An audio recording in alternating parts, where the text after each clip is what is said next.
அனைவருக்கும் வணக்கம். என் பேர் வந்து கணேசன். திரைப்படத்துறையில் ஒரு 35 ஆண்டுகளாக இருக்கிறேன். தம்பி மித்ரன் நிஷானை பற்றி எனக்கு இந்த டே ஒன்லேருந்து இன்னைக்கு வரைக்கும் தெரியும். லைக்கா நிறுவனம் வந்து தர்பார் படத்தில் பாராட்டு விழா தெரிவிக்கணும்னு என்னை கூப்பிட்டுருந்தாங்க. அப்போது மணிரத்னம், முருகதாஸ், சுபாஷ்கரன் எல்லாம் வந்திருந்தாங்க. சுபாஷ்கரனை பாராட்டும் போது ஒரு வேண்டுகோள் வச்சேன். நான் என்ன வச்சேன்னா, சார் நீங்கள் வந்து 300 கோடி 500 கோடின்னு படம் எடுக்கிறீங்க, ஒரு 3 கோடி 5 கோடியில் படம் எடுங்க. ஒரு 100 படம் எடுத்திங்கன்னா பல இயக்குநர்கள் வந்து அவங்களுடைய திறமையை வெளிப்படுத்துறதுக்கு காரணமாக இருக்கான்னு கேட்டேன். அவர் அதை கேட்கல. ஏன்னா அவங்க வந்து வரும்போதே 500 கோடி 1000 கோடியோடு வந்தாங்க. நான் லண்டனில் போய் அவர் நிறுவனத்தில் பார்த்து பேசியெல்லாம் சொல்லி பார்த்தேன், கேட்கல. ஆனால் நம்ம நிஷான் என்றவர் வந்து ஒரு 8 வருஷத்துக்கு முன்னால் இந்த சென்னைக்கு வந்தார். வரும்போது சந்திரன்றவர் ஈழத்தில் இருக்கிறார், ஒரு டைரக்டரு.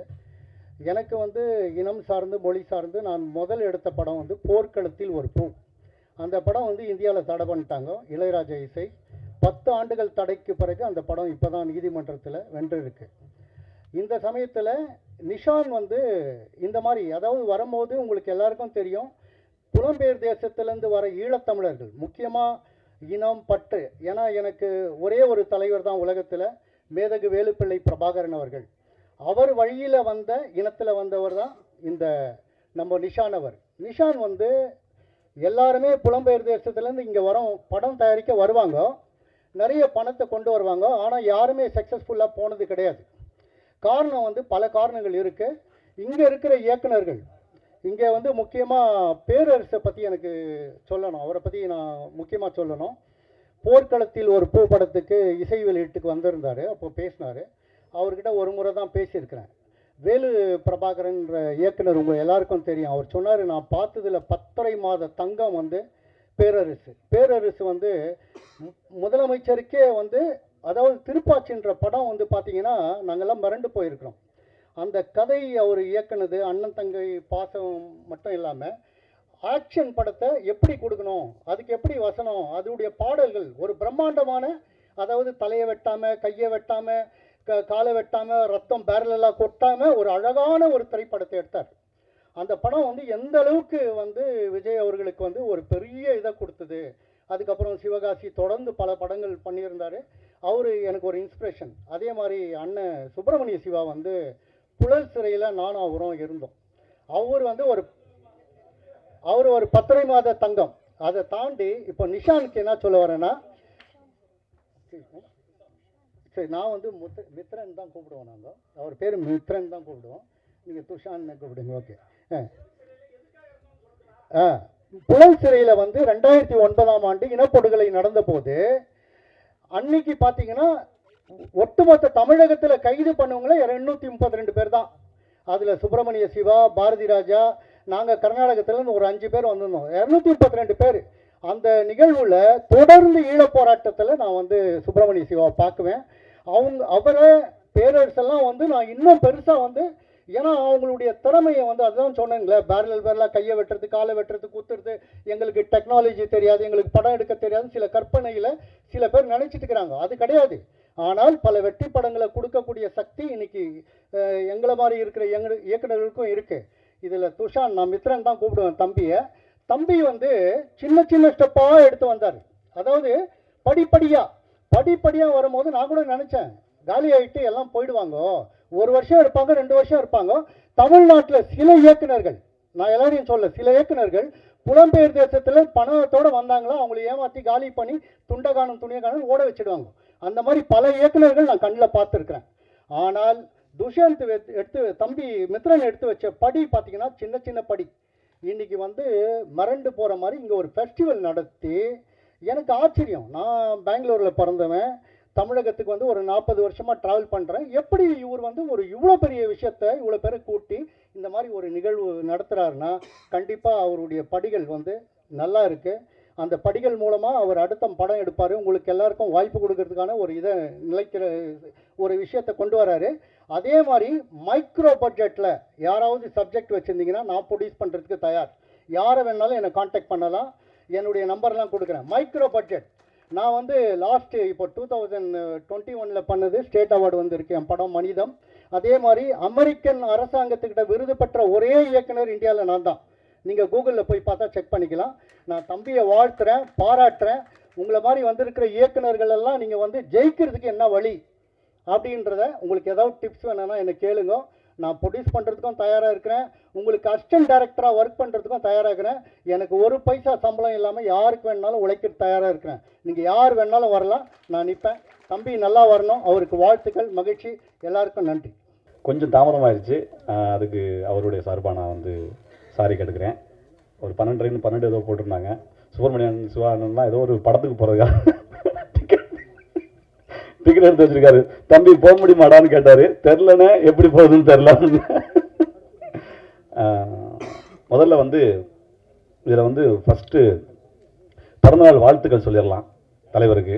அவருக்கு எல்லாரும் ஒரே ஒரு கிளாப்ஸ் பண்ணுங்க. அவருக்கு தன்னுடைய பிறந்த நாளை வந்து சில பேர் வந்து ஆதரவற்ற குழந்தைகளுக்கு வந்து போவாங்க, அல்லது முதியோர் இல்லத்துக்கு போய் கிஃப்ட் கொடுப்பாங்க, அல்லது வந்து தனக்கு தானே ஒரு கேக்கு வெட்டிக்கிடுவாங்க. ஆனால் அது இல்லாமல் தன்னுடைய கனவை அல்லது மற்றவர்களுடைய கனவை வந்து நிறைவேற்றுற மாதிரி இப்படி ஒரு ஷார்ட் ஃபிலிம் வந்து ஒரு ஐடியா பண்ணி அது ரெடி பண்ண அந்த மனசுக்கு முதல்ல ரொம்ப நன்றி. அந்த வெளிநாட்டிலேருந்து வந்தாலும் அந்த என்னதான் எங்கே தான் லண்டன் போயிட்டு வந்தாலும் இந்த நம்ம அந்த வேறு கிளைகள் எங்கே வேணாமல் இருக்கலாம், வேறு வந்து இங்கே தான் இருக்குங்கிற மாதிரி அந்த வேரோட அந்த வேர்களுக்கு வந்து நன்றி செலுத்துகிற மாதிரியான அந்த இத்தனை உட்காந்துருக்கீங்க அந்த உங்களுடைய கனவுகளை நிறைவேற்றுவதற்காக ஒன்று பண்ணார்ல, அதுக்கு முதல்ல ரொம்ப ரொம்ப நன்றி தலைவா. அவரை நான் நிறுவனத்தை வந்து பாராட்டுறதுக்கு முன்னாடி நேற்று மீட் பண்ணேன் அவரை. அப்போ வந்து டக்குன்னு நான் பேசிடுறேன், ஒன்றும் உங்களை ரொம்ப கஷ்டப்படுத்திட மாட்டேன். அப்போ ஒரு சின்ன பையனாக இருக்கான்னா ஒரு பையனை வந்து பாராட்டும் போது அவங்க அப்பா அம்மாவை பாராட்டுவாங்க, பரவாயில்ல நல்ல புள்ள வளர்த்துருக்கீங்க அப்படின்னு. ஆனால் கொஞ்சம் வளர்ந்து மேரேஜ் ஆன பிறகு யாரை பாராட்டுவாங்கன்னா, கண்டிப்பாக நான் நேற்று பாராட்டினேன் அவங்க ஒய்ஃபை பார்த்து, சூப்பராக வளர்த்துருக்கீங்க உங்கள் வீட்டுக்காரரை அப்படின்னு. என்னங்க குழந்தை மாதிரி சொல்கிறீங்க அப்படின்னு. இல்லை உண்மையிலே ஒரு குழந்தை மனசு தான் அவருக்கு. அவரை ரெண்டாவது ஒரு மனிதனும் சந்தோஷமாக இருக்கிறான்னா, சின்ன குழந்தைல சந்தோஷமாக இருக்கான்னா அவங்க பெற்றோர்களுக்கு காரணம். கல்யாணம் பண்ண பிறகு சந்தோஷமான மனசு சந்தோஷமாக இருக்குன்னா, உள்ளம் சந்தோஷமாக இருக்குன்னா இல்லம் தான் காரணம். முதல்ல அவங்க மனைவிக்கு ரொம்ப நன்றி. நன்றி மேடம். நன்றி மேடம். இது வந்து நீங்கள் உங்களுடைய பிறந்தநாளைக்கு இப்படி வந்து நல்ல நல்ல விஷயங்கள் பண்ணுவீங்கன்னா ஒரு 4-5 தடவை கூட இங்கே வருஷத்துக்கு ஒரு 5-6 தடவை கூட கொண்டாடுங்க, தப்பு இல்லை, நாங்கள் ஏற்றுக்கிறோம். முதல்ல என்னென்னா கலந்துக்கிட்ட இந்த ஷார்ட் ஃபிலிம் இது கலந்துக்கிட்ட உங்களை அனைவருக்கும் வந்து வாழ்த்துக்கள். ஏன்னா ஒரு போட்டியில் நான் சொல்லுவேன், நான் கூட பேசியிருந்தேன், வெற்றி என்பது வெற்றி பெறுவதல்ல, வெற்றி என்பது முயற்சி பண்ணிக்கிட்டே இருக்கிறது தான் வெற்றி. அதுதான் வெற்றியை விட மிகச் சிறந்ததுன்னு சொல்லி நான் படிச்சிருக்கேன். அந்த முயற்சி தான் நான் வெற்றியை விட நான் பயங்கரமாக முயற்சி பண்ணுறவனை பார்த்து நான் பயங்கர வெற்றி அடைந்தவனை விட நான் அவனை மதிப்பேன். ஏன்னா அவனுடைய முயற்சி எனக்கு பிடிக்கும். அப்படி நீங்கள் கலந்துக்கிட்ட இந்த 3 படம் 4 படம் அப்படிங்கிற மாதிரியான பரிசுகள் வாங்கும் படங்களை தவிர்த்துட்டு அதுக்காக கலந்துக்கிட்டீங்கல்ல, அதில் உள்ள அவங்க எல்லாத்துக்கும் முதல்ல வாழ்த்து சொல்கிறேன். ரெண்டாவதாக வெற்றி பெற்றவங்களுக்கு வாழ்த்து சொல்கிறேன். இதில் வந்து சொல்லுவாங்க, நான்லாம் அசினேட்டராக இருக்கும்போது இப்படி ஒரு மேடையில் நின்று பேசிகிட்டு இருக்கேன். நான் அசினேட்டராக இருக்கும்போது என்னென்ன இடர்பாடுகள்லாம் வந்திருக்குன்னா, நாங்கள் இப்போ ஒரு சூப்பர் படத்தில் ஒரு அசினேட்டருக்கு ஜாயின் பண்ண போகிறேன். அப்போ இந்த மாதிரி மேடைகள் இல்லை, நம்மளுடைய கனவுகளையும் நம்மளுடைய கிரியேஷனையும் வெளிப்படுத்துறதுக்கான தளங்கள் இல்லை. அப்போ போய் ஒரு டேரக்டர் சார் அசினேட்டராக சேரணும் சார் அப்படின்னா ஒரு 10 டைட்டில் எழுதிட்டு வாப்பா, ஒரு லவ் சப்ஜெக்ட் தான் பண்ணுறோம், ஒரு மாண்டேஜஸ் மாதிரி ஒரு எழுதிட்டு வா அப்படின்னாரு. வள்ளூர் கூடத்தில் உட்காந்து கிட்டத்தட்ட ஒரு 50 மாண்டேஜஸ் எழுதி டைட்டில்லாம் ஒரு 10, 20, 30 டைட்டில் எழுதி எல்லாம் முடிச்சு ஒரு 2 நாள் கழிச்சு அந்த வள்ளூர் கூடத்தில் இருக்கிறவனே வந்து, தம்பி என்ன தம்பி வரும்போதெல்லாம் யாராவது ஜாலியாக வருவாங்க, நீ உட்காந்து எழுதிக்கிட்டே இருக்க அப்படின்னு, படத்துடைய டைட்டில் இது என்ன அப்படி என்ன சொல்லு அப்படின்னு அந்த வாட்ச்மேன்ட்ட தான் சொல்லி காட்டி, அந்த டைட்டில் நல்லா இருக்கியா அப்படின்னு அந்த வாட்ச்மேனே நம்ம வள்ளூர் கூடத்தில் வாட்ச்மேனே ஃப்ரெண்ட் ஆகிட்டாப்புல.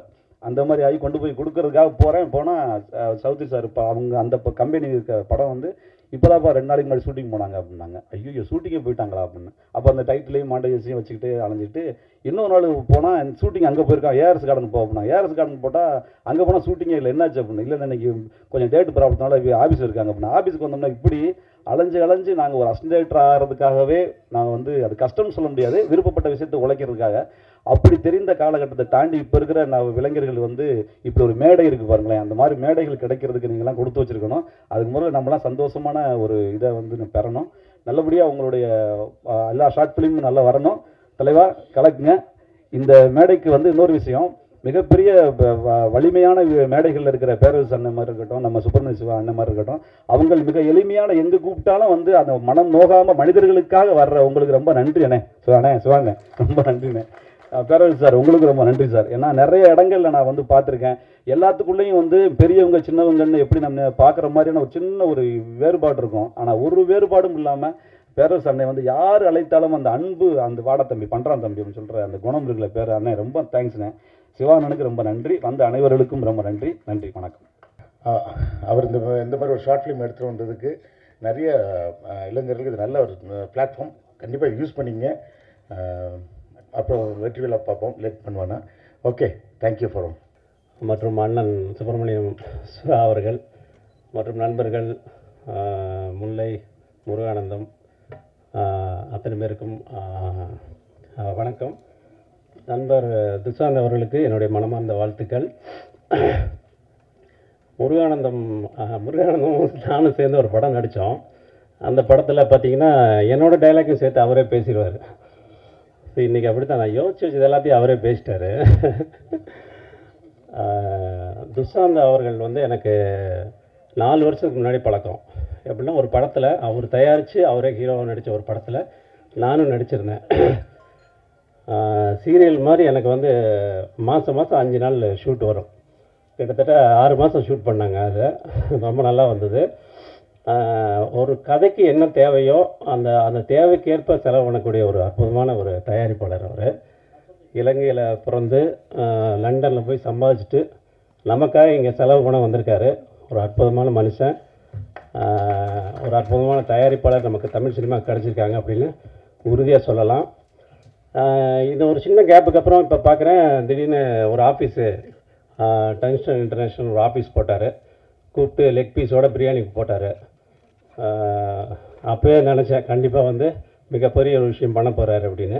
அதே மாதிரி இப்போது ஷார்ட் ஃபிலிம் கான்டெஸ்ட் ஆரம்பித்து எத்தனையோ பேருக்கு வந்து ஒரு பெரிய லைஃப் கொடுத்துருக்காரு தான் சொல்லணும். என்னென்னா, முருகானந்தம் சொன்ன மாதிரி நாங்கள் எங்கள் காலகட்டத்திலலாம் வந்து கேமராவே நான் பார்த்தேன், ஷூட்டிங்கில் தான் போய் கேமராவே பார்க்க முடியும். ஏன்னா இந்த மாதிரி வந்து ஒரு சின்ன கேமரா இதெல்லாம் வச்சுட்டு நாங்கள் பண்ணவே முடியாது, அந்த மாதிரி சூழல் அப்போ. இப்போ வந்து பார்த்திங்கன்னா இவ்வளோ பேர் வந்து இப்போ கலந்துக்கிட்ட ஒவ்வொருத்தருமே வந்து ஜெயித்த மாதிரி தான். அவர் சொன்ன மாதிரி கலந்துக்கிறான்ற அந்த எண்ணமே வந்து வெற்றி கொடுத்த மாதிரி தான். அப்போ ஜெயித்தவங்க மட்டும் வந்து ஜெயிச்சதா இல்லை, மற்ற எல்லாமே கலந்துக்கிட்ட ஒவ்வொருத்தரும் ஜெயிச்சிட்டிங்க. அந்த மாதிரி ஒரு வாய்ப்பை கொடுத்த துஷாந்த் அவர்களுக்கு என்னுடைய மனமார்ந்த நன்றியும் வாழ்த்துக்கள்னு சொல்லிக்கிறேன். இந்த வாய்ப்பை உதவி இயக்குநர்கள் பயன்படுத்திக்கங்க. உங்களுக்கு ஒரு நல்ல கதை இருந்தால் தாராளமாக வந்து டங்ஸ்டன் ஃபிலிம் இன்டர்நேஷ்னலில் கதவு தட்டுங்க, நிச்சயமாக உங்களுக்கு வாய்ப்பு கிடைக்கும். வாய்ப்பு கொடுத்ததுக்கு நன்றி, வணக்கம். இப்போது டஸ்டன் இன்டர்நேஷ்னல்லேருந்து ஷார்ட் ஃபிலிம் ஃபெஸ்டிவலில் கலந்துருக்கீங்க. இது எப்படி சொல்கிறது, வாய்ப்புகள் கம்மி தான். அதை கரெக்டாக பயன்படுத்தி நல்ல நிலைமைக்கு வரணும். நீங்களும் நல்லா இருக்கணும், நாங்களும் நல்லா இருக்கணும். கடவுள் பண்ணிட்டு எல்லாம் நல்லபடியாக நடக்கும். தேங்க்யூ. எதிர்கால திரைப்பட இயக்குநர்கள் அமர்ந்திருக்கும் உங்கள் அனைவருக்கும் மீண்டும் ஒரு முறை இனிய பிற்பகல் வணக்கத்தோடு வாழ்த்துக்களும் சொல்லிக்கிறேன். ஏன்னா உங்கள் படத்தெல்லாம் கண்டிப்பாக நாங்கள் நடிப்போம், கூப்பிடுவீங்க, மறக்காமல் கூப்பிடுங்க. ஏன்னா இவங்க எல்லாமே கிட்டத்தட்ட 500 பேர் கலந்துக்கிட்டு இதில் 10 பேருக்கு நாமினேட் ஆகியிருக்காங்க, 3 பேருக்கு வந்து ப்ரைஸ் வரப்போகுது. ஸோ ஏகப்பட்ட இயக்குநர்கள் இங்கே அமர்ந்திருக்கிற ஒரு அற்புதமான நிகழ்வில் நம்ம ஒரு 2 வார்த்தை பேசுகிறதுக்கு ஒரு வாய்ப்பு, மிகவும் நன்றி. நம்ம ஹீரோ சார், ப்ரொடியூசர் சார், அவரை பார்க்கறது நான் மிகைப்படுத்தி சொல்ல, ஒரு உதாரணத்துக்காக சொல்கிறேன். அப்துல் கலாம் ஐயாவையும் பாரதியாரையும் சேர்ந்து பார்க்குற மாதிரி இருக்குது. ஏன்னு சொல்கிறேன் பாருங்கள், அதுக்கு ஒரு காரணம் இருக்குது. அப்துல் கலாம் ஐயா என்ன சொல்லியிருக்காருன்னா கனவு காணுங்கள்னு இருக்காரு. பாரதியார் ஐயா என்ன சொல்லியிருக்காருன்னா கனவு மெய்ப்பட வேண்டும் சொல்லியிருக்காரு. ஸோ இந்த கனவு காண்றது உங்களோட வேலை, அந்த கனவை மெய்ப்பட வச்சிருக்காரு இன்னைக்கு இந்த மாதிரி ஒரு அற்புதமான ஒரு இடத்துல. ஸோ ரெண்டும் சேர்ந்த கலவையாக பார்க்குறேன். இனிய பிறந்தநாள் வாழ்த்துக்கள் சார். மேடம் உங்களுக்கும் வாழ்த்துக்கள். சொன்ன மாதிரி வீட்டில் இருக்கவங்க நம்மளை நிம்மதியாக வச்சுக்கிட்டாதான் நம்ம வெளியில் அந்த உலகத்தில் சமுதாயத்தில் ஏதாவது செய்ய முடியும்.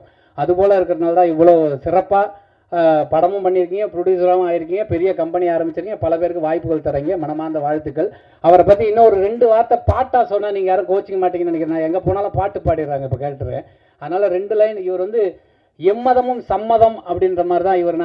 நானும் ஒர்க் பண்ணியிருக்கேன் அவர் கூட அந்த படத்தில், ஃபஸ்ட்டு படத்தில். அது ஒரு காரணத்துக்காக நிற்கிது, வந்துடும் அன்றைக்கி விரைவில். அவர் ஹீரோவை பண்ணியிருக்காரு, டபுள் ஆக்ஷனில் பண்ணியிருக்காரு. கதெல்லாம் சொல்லலை, ஒன்லைன் மட்டும் டபுள் ஆக்ஷனில் அவரோட ஃப்ரெண்டாக நான் பண்ணியிருக்கேன். அந்த படத்தில் அவரை பற்றி தெரிஞ்சுக்கிட்டேன். ஏன்னா எல்லாரையும் மனிதர்களாக தான் பார்ப்பார். எந்த விதமான சமுதாய பிரிவினையோ இல்லை மதமோ அது மாதிரிலாம் எதுவுமே பேச மாட்டார். அதுக்கு தான் அந்த நாகூர் அணி பையா பாடின ஒரு 2 லைன் எங்கே வேணாலும் ஸ்டேஜில் பாடுவோம், ஸ்கூலோ இல்லை ஃபங்க்ஷனோ போனால் அதை இந்த இடத்துல பாடினா இது இவருக்காக ஒரு பிறந்த நாளுக்காக இருக்கட்டும் அப்படின்றதுனால. வாய்ஸ் நல்லா இருக்காது இந்த மைக்கு, எனக்கு பேசிக்காக வாய்ஸ் நல்லா இருக்காது. இது இந்த எக்கோலாம் வைக்க முடியாது. ஆனால் கார்ட்லெஸ் மைக்கில் நல்லா இருக்குமானே, இது போடவா தலைவா அப்படிலாம் சொல்லாதீங்களா, அசிங்கப்படுத்தாதீங்களா.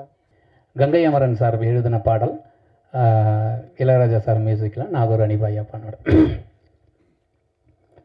ஏ எத்தனையோ சித்தனுங்க கத்தியாச்சு,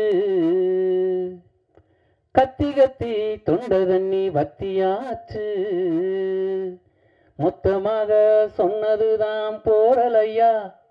ஸோ எம்மதமும் தேவையில்லைங்க, மனுஷங்களா மதித்து நம்ம கலைத்துறையில் எல்லாம், நம்ம கலைத்துறையில் தான் இது போல் ஒரு எல்லாமே ஒன்றா சேருவோம். ஸோ அதை ஒரு மெய்ப்படி அது மாதிரி பிரிவு இல்லாமல் பேசக்கூடிய அவருக்கு மனமார்ந்த பிறந்தநாள் வாழ்த்துக்களையும், இது இப்போ அற்புதமாக இயக்குநர்களாக வரப்போகிற உங்களுக்கும் என்னுடைய மனமார்ந்த வாழ்த்துக்கள் sir. Thank you very much. Thank you. So thank you invite me sir, Susan sir, and many more happy returns of the day. And ரொம்ப ஹாப்பியாக இருக்குது, சந்தோஷமாக இருக்குது. அண்ட்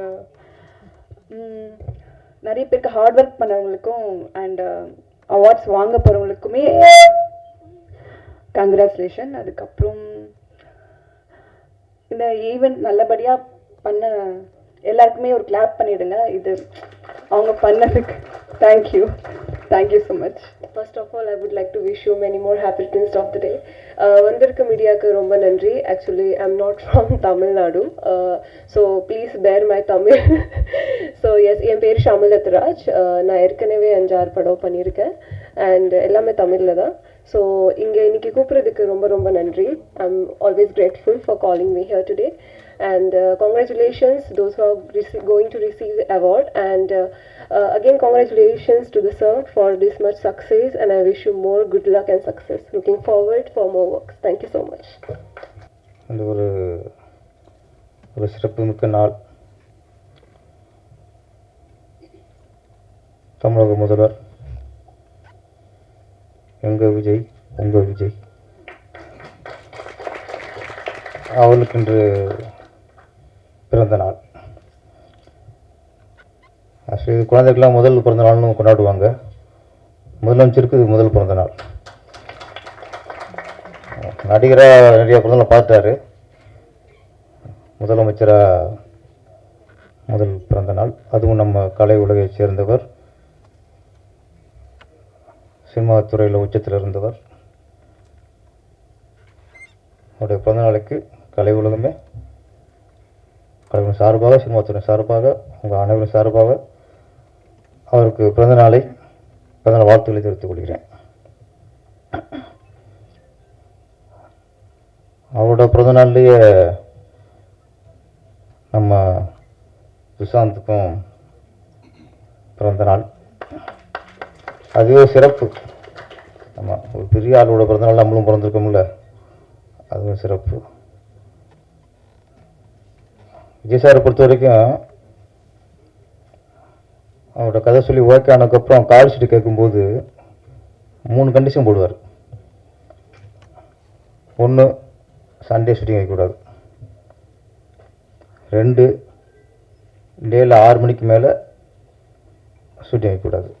ஒரு நைட் ஷூட்டிங்காக இருந்தால் நீங்கள் மறுநாள் பகல் வைக்கக்கூடாது. ஒன்று பகல் இல்லை நைட், ஏதோ ஒன்று தான். 3வது கண்டிஷன் போடுவார். அதுதான் இன்றைக்கி அவர் சிஎம் உட்கார வச்சதுக்கான காரணம். என்னோட பிறந்தநாள் அன்னைக்கு ஷூட்டிங் வைக்காதீங்க. நம்ம அப்போ நான் நினச்சேன், நம்மளாம் எங்கே ஞாயிறும் பார்க்குறதில்ல, திங்களும் பார்க்குறதில்ல, பிறந்த நாள் இதுவும் பார்க்குறதில்ல, பிறந்தநாள் அன்னைக்கு ஷூட்டிங் வேணாங்கிறாரு அப்படின்னா. அப்போ ரீசன் சொன்னார், ஒவ்வொரு பிறந்த நாளுக்கும் அவரோட ரசிகரை சந்திப்பார். ஏன்னா அவரை பொறுத்த வரைக்கும் எனக்கு லைஃப் கொடுத்தவங்க, வாழ்க்கை கொடுத்தவங்க, என்னை இந்த அளவுக்கு உயர்ந்து உட்கார வச்சவங்க என் ரசிகர்கள். அப்போ என்னோடய பிறந்த நாளைக்கு அவங்க ரசிகர்கள் ஃபுல் டே பார்ப்பேன். நானே ஷூட்டிங்காக வைக்காதீங்க. அந்த நிகழ்வு தான் ஒரு தன் வருஷத்தில் ஒவ்வொரு பிறந்த நாளையும் ரசிகர்களை பார்த்து அந்த அன்பு தான் இன்றைக்கி அவரை சிம்மாசத்தில் உட்கார வச்சிருக்கு. அப்புறம் உங்களுக்காக சொல்கிறது தான், அவர் பிறந்த ஹாஸ்பிட்டலுக்கு போவார் காலையில் ஃபஸ்ட்டு போயிட்டு, அவர் பிறந்த ஆஸ்பத்திரியில் அன்னைக்கு எந்தெந்த குழந்தை பிறந்திருக்கோ அத்தனை குழந்தைக்கும் மோதிரம் போடுவார். இன்னைக்கு அவரோட பிறந்த நாளில் இவர் பிறந்திருக்காரு. உங்களுக்கு இன்னைக்கு மோதிரம் கிடச்ச மாதிரி தான்.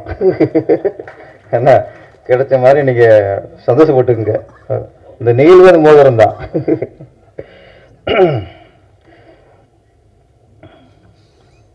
சுஷாந்த் அவர் வந்து ஒரு தங்க முட்டையிற வாத், ஒரு பழமொழி சொல்லுவாங்க, தங்க முட்டையிற வாத்தை வைத்து அறுத்து கதையும்பாங்க. அது இங்கே நடந்துடக்கூடாது. ஆனால் அவர் உஷாராக தான் இருக்காரு, நடக்காது வேற விஷயம். கிட்ட கத்து நெருக்கிட முடியாது. ஒரு இயக்குனரா நமக்கு என்ன சந்தோஷம்னா, இப்போ சார்லாம் பேசும்போது என்ன அசிஸ்டண்டாக இருக்கும்போது பட்ட கஷ்டம் சொன்னீங்க. ஆமாம், நான் கஷ்டத்தை சொன்னால் அது ஒரு 10 நாள் ஓடும். சொன்ன பட்ட கஷ்டம் சொன்னோம்னா. ஆமாம், கஷ்டங்கிறது என்ன, கஷ்டத்தை விட அவமானங்கள் அதிகம். கஷ்டங்கிறது சாப்பாடு கஷ்டப்படலாம், இடம் இல்லாமல் கஷ்டப்படலாம், சரியான துணி போட ட்ரெஸ் இல்லாமல் கஷ்டப்படலாம், இதெல்லாம். ஆனால் அவமானங்கள் இருக்குல்ல, அது நிறைய பிடிச்சிட கதை சொல்லும்போது அதை நம்ம பட்டிருக்கோம். சரிட்ட கதை சொல்லியிருக்கேண்ணா, அவங்க பெரிய பிடிச்சிட உட்காந்துக்குவாங்க. சார் நம்ம அசிஸ்டன்ட் ரேட்டு தானே, நான் கதை போயிருப்போம். அப்போ என்னென்னா என்ன பண்ணுவோம், வாங்க உட்காருன்னு சொல்லுவாங்க. சரி கதை சொல்லுங்க வாங்கல, உட்கார சொல்ல மாட்டாங்க சார். ஏன்னா மசில் ரேட்டு தானே, வாய்ப்பு கட்டு போயிருக்கோம். நான் நின்றுட்டேலாம் கதை சொல்லியிருக்கேன் பிடிச்சிட்ட. அப்போ நமக்குள்ள ஒரு தாழ்மான பணம் வரும். அது அவமானம் தானே, ஒரு டைரக்டராக ஆகணும்னு கதை சொல்கிறோம். அப்போ நிற்க வச்சுட்டு ஃபஸ்ட்டு டேக்கப்பாக இருக்கும், லேட் ஆகுது. 2 நிமிஷம் போகும்போது அவமானம் மாறி இருக்குது. அப்புறம் ஓகே நம்ம ஜெயிக்குங்கிற வெறி, இந்த வெறியில் அந்த அவமானம்லாம் பொசுங்கிப்போம். இது மாதிரி நிறையா. அப்போ ஒரு கம்பெனி, அந்த கம்பெனி அனுப்பி வச்சு சொல்கிறேன், உங்களுக்கு தெரியும். ஒரு படம் 2 படம் ஹிட் ஆன உடனே அந்த கம்பெனி ப்ரொடியூசர் தமிழ் திரையுலகமே நம்ம நம்பித்தான் இருக்குது, நம்ம தான் தமிழ் சினிமா அப்படின்ட்டு. அடுத்த படம் ஆரம்பிக்கிறதுக்கு முன்னாடி ஏறத்தாழ 250 அசிஸ்டன்ட் கதை கேட்டாங்க. டெய்லி அங்கே கூட்டம் இருக்குது சார், ரேஷன் கடை வைக்கிற கூட்டம் மாதிரி கூட்டம் இருக்குது. டெய்லி 50 வர சொல்லிடுறது. அப்போ ஒரு நாளைக்கு அது கேட்குறத ஒரு 8 கதை 10 கதை கேட்பாங்க. கேட்டதெல்லாம் ஓகே. அந்த 250 பேரில் கதை கேட்டு அந்த 250 ஒருத்தனை ஓகே பண்ணித்தா ஓகே, இல்லை 250 கதை கேட்டு கடைசி அவங்களுக்கு தெரிஞ்சுக்கிட்டு தான் டேட்டான். அப்போ அந்த 250 பேருக்கு அவமானம். அது நான் சொல்ற ஒரு ஓட்டப்பந்தயம், ஒரு 10 பேர் ஓடுறான். அந்த ஓடுற ஒருத்தர் பஸ் வந்தால் தானே ஓகே. ஓடாம வேடிக்கை ஒன்று பஸ் பஸ் கொடுத்தா நடந்துச்சு சார், நடந்துச்சு. அந்த கம்பெனிக்கு இப்போ இல்லை சொல்கிறேன். இதுன்னா எது சொல்கிறேன்னா, ஒரு இயக்குனர் ஆவதற்கு இப்போ கொஞ்சம் பரவாயில்ல. பெருமாரி மாதிரி ஆள் வந்துட்டாங்க. எங்கள் காலகட்டம்லாம் ரொம்ப போராட்டம். அப்போ ஒரு பிடிச்ச கதை சொல்லுக்கு அப்பாயின்மெண்ட் கேட்குறதுக்கு நாய் பாடு போடுவோம். இன்னைக்கு என்னன்னா, இன்னைக்கு இந்த இது சபையை பார்க்கும்போது, இந்த மேடையை பார்க்கும்போது ரொம்ப சந்தோஷமாக இருக்குது. அந்த ஃப்ளாஷ்பேக் நினைக்கும் போது இன்னைக்கு இந்த படம் குறும்படம் பண்ண எல்லா இயக்குனரை பார்த்து எனக்கு பெருமையாக இருக்குது.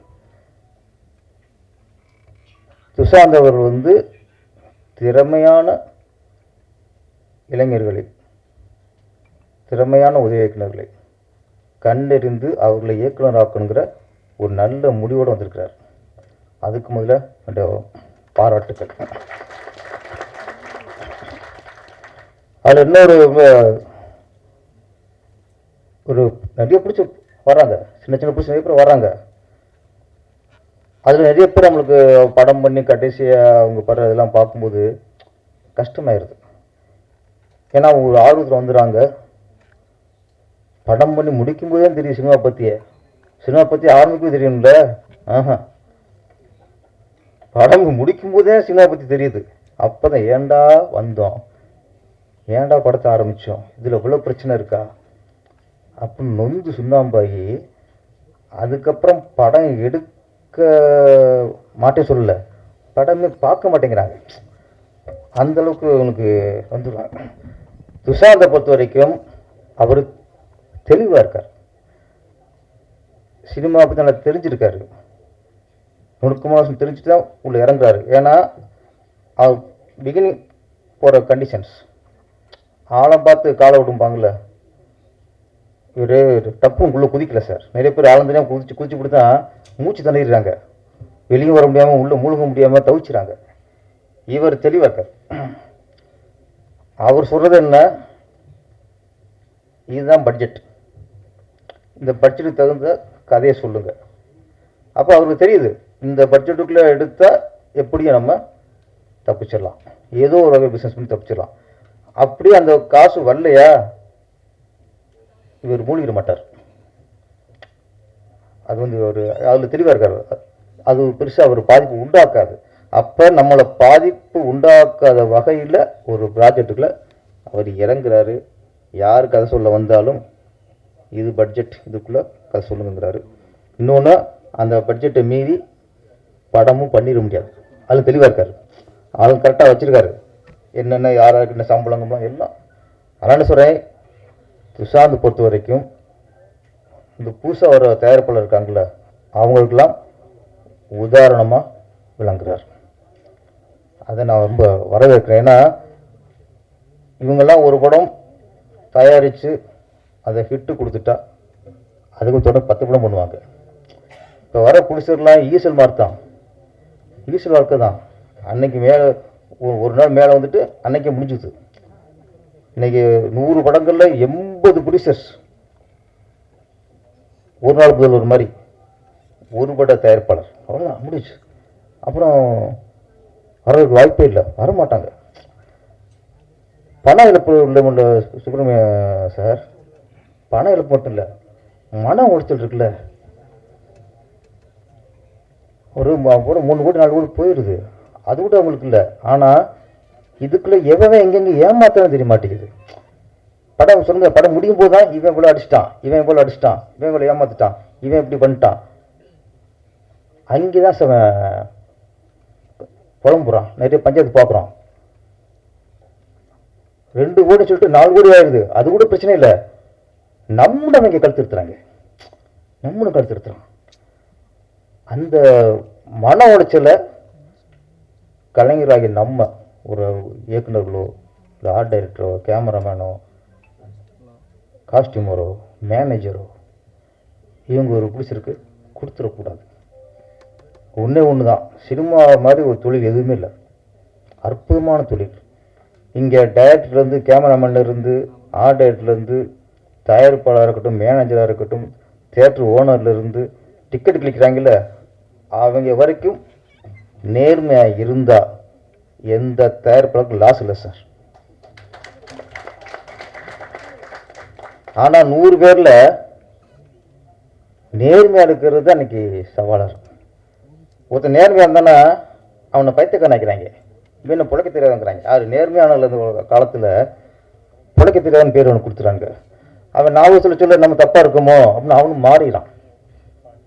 என்ன இப்போ 10 வருஷம் ஆச்சுல, என்ன பேர் பைத்தியக்காரனாக இருக்க, ஓ இனி ஏன் சினிமாவுக்கு வந்த அப்படிங்கும்போது நம்ம தப்பாக ஆயிரும், நம்ம தப்பாக இருக்க மாட்டோம். இந்த மாதிரி பொசிஷனில் நம்ம துஷாந்த் சார், நீங்கள் இப்படி தெளிவாக இருக்கணும். அதான் சொல்கிறேன், நீங்கள் வந்து நிறைய பேர் பேசுவாங்க, ஏமாந்துடாதீங்க.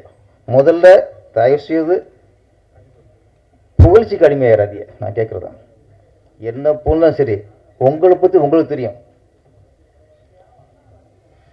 எனக்கு இப்படி தெரியும். உங்களுடைய அளவுகோல், உங்களுடைய அழகு, உங்களுடைய திறமை, உங்களுக்கு எல்லா பற்றியும் உங்களுக்கு தெரியும். இப்போ என்னைய போய் சுப்ரமணிய பாரதி வந்து சார் அடுத்த பாராஜா நீங்கள் தான் பேர சப்னா நம்பணுமாண்ணா, நம்பினா முட்டாள்ண்ணா.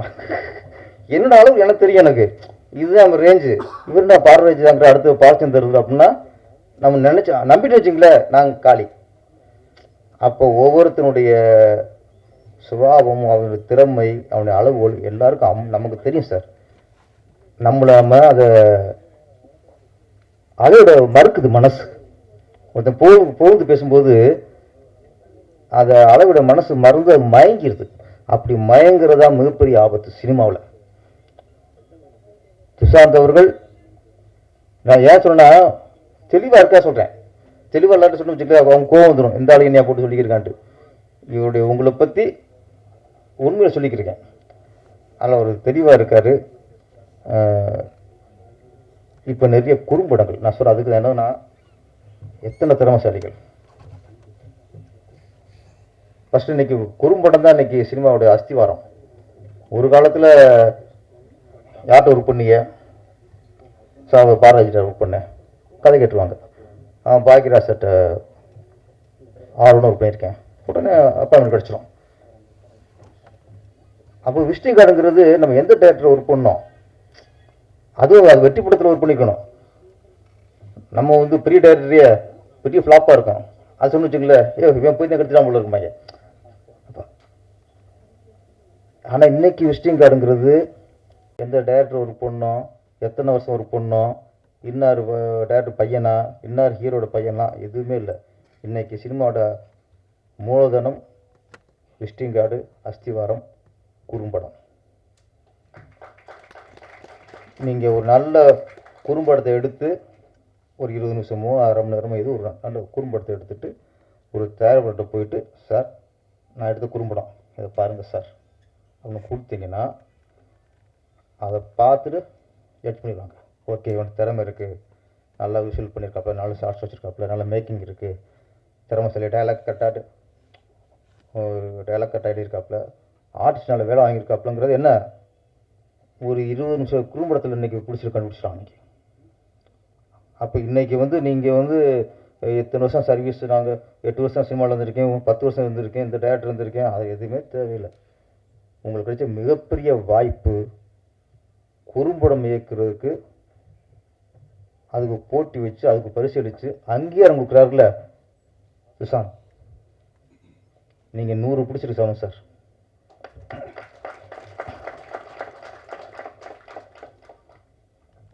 இந்த அங்கேயே நான் படம் அவர் முழுவதும் பார்த்தேன், வேந்துட்டேன். ஒரு குறும்படத்தில் அதுக்கு ஒரு சென்டிமெண்ட் இருக்குது, அதுக்கு ஒரு ஃபீல் இருக்குது. முக்கியமாக கண்டென்ட், இந்த சமூகத்துக்கு என்ன சொல்லணும். ஸோ குறும்படத்தில் ஒரு மிகப்பெரிய ப்ளஸ் என்னென்னா, நம்ம 3 மணி நேரத்தில் சொல்ல வேண்டிய ஒரு விஷயத்தை அது சொல்ல முடியாது, ஒரு குறும்படத்தில் சொல்லிடுறாங்க. நம்மளோட உதாரணம் சொல்லுவேன், இந்த சூரிய ஒளியை நம்ம லென்ஸில் வச்சுட்டு அதை பேப்பரில் வைப்போம், அந்த ஒளியை குறுகி ஒரு புள்ளியில் வைக்கும்போது அது தீ பிடிச்சிடும். அதுதான் குறும்படம். குறும்படம் அதான் நம்ம பெரிய விஷயத்தை அப்படியே சுருக்கி ஒரு ஒரு 10 நிமிஷம் 20 நிமிஷத்தில் அது சுருக்கி சூரிய ஒளியை சுருக்கி அது பவர் காய்க்கிற மாதிரி அந்த ஒரு கண்டென்ட்டை சுருக்கி காட்டும்போது அந்த 10 நிமிஷம் 20 நிமிஷம் படம் வந்து நமக்குள்ள எப்படி பேப்பரில் பற்றிக்குதோ இங்கே மனசில் பற்றிக்குது. அப்போ குறும்படத்தோட வீரமை தான் பெரும்படம், ஃபியூச்சர் ஃபிலிம்ஸ். என்னை பொறுத்த இன்னைக்கு மிகப்பெரிய பொக்கிஷமே குறும்படம் தான். குறும்படத்தில் அழகாக சமூக சிந்தனை சொல்லிடலாம், பாச உணர்வை சொல்லலாம், லவ். அப்போல்லாம் அந்த காதலுக்கு மரியாதைங்கிறது 2 மணி நேரம் ஓடி கடைசியாக ஒரு சின்ன ஃபீல் வரும். இன்றைக்கி ஃபஸ்ட்டு 5 நிமிஷத்துக்கு ஃபீல் வந்துடுது. லவ் சொல்ல போகலாம், குறும்படத்தில் சொல்கிறேன். அப்படி இன்றைக்கி குறும்படம் அப்படிங்கிறது யாரும் தயவுசெய்து ஒரு சீப்பாக நினச்சிடாதீங்க. குறும்படம் தான் இன்றைய சினிமாவுடைய அஸ்திவாரம், குறும்படம் தான் இன்றைய சினிமாவுடைய அடையாளம். உங்களுக்கு நீங்கள் 20 நிமிஷம் 10 நிமிஷமோ அதுக்குள்ளே உங்கள் திறமையை காட்டிங்கன்னா ஆட்டோமேட்டிக்காக வேணும் வந்துடுங்க. இன்றைக்கி நிறைய இயக்குநர்கள், லியோ டைரக்டர் ரோஹித் கனகராஜில் வந்து பீட்சா பண்ணார்ல, கார்த்திக் சுப்ராஜ்லாம் குறும்படம் பண்ணவங்க தான். அவர் ஃபஸ்ட்டு அவங்க பட்ஜெட்லாம் ஃபஸ்ட்லாம் 80 லட்சம் தான். நிறையா இன்றைக்கி குறும்படத்தை இயக்குனவங்க தான் இன்றைக்கி பெரும்படத்தை இயக்கி இன்றைக்கி நம்பர் 1 இருந்துக்கிட்டு இருக்காங்க. அது மிக உண்மை. அதனால் குறும்படம் அதை குறும்படம் தானே இயக்குறோம் அப்படின்னு சாதாரண நினச்சி இயக்கிறக்கூடாது நான் சொல்கிறேன். இது நாளைக்கு உங்களுக்கு பெரிய படம் இயக்கிறதுக்கான ஒரு வாய்ப்பு உருவாக்கி கொடுக்கும். நான் பார்த்த சில படங்களில் அந்த இயக்குனர்களாம் இதில் தந்தை தன் மகனுக்கு அப்படின்னு கமலக்கண்ணன் இயக்குனர் ஒரு நல்ல ஒரு கண்டக்ட் சார். ஒரு அப்பா, எல்லா அப்பா என்ன பண்ணுவாங்க, தான் பையன் நல்ல வளரணும், சமூகத்துக்கு நல்ல ஒரு பையனாக இருக்கணும், பேர் எடுக்கணும் அப்படின்னு நினைப்பாங்க.